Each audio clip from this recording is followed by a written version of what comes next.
Wagon R car வாங்குறதுக்கான 5 reasons பார்க்கலாம். இதில் முதல் ரீசன்ஸாக அதோட ப்ரைஸ் நமக்கு பேஸ் மாடல் வந்து 6,50,000 மேலேயும், டாப் மாடல் வந்து 7,85,000 மேலேயும் விற்கிது. இந்த வேல்யூ ஃபார் மணியாக இருக்குது.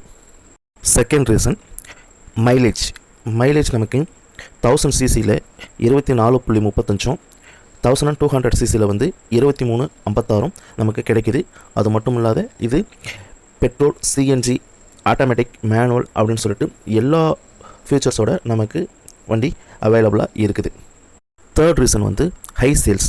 ஒரு சில கார் கம்பெனிகள் பண்ணுகிற மொத்த சேல்ஸையும் இந்த ஒரு கார் பீட் பண்ணுற அளவுக்கு இதோட சேல்ஸ் இருக்குது.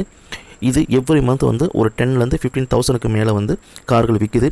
அவ்வளோ கார்கள் விற்கிது அப்படின்றதால மக்கள் வந்து இந்த கார் எவ்வளோ விரும்பி வாங்குகிறாங்க, எவ்வளோ வந்து அவங்களுக்கு வந்து பயனுள்ளதாக இருக்குது அப்படின்றத வந்து அந்த கார் சேல்ஸ் மூலமாகவே நமக்கு தெரியுது.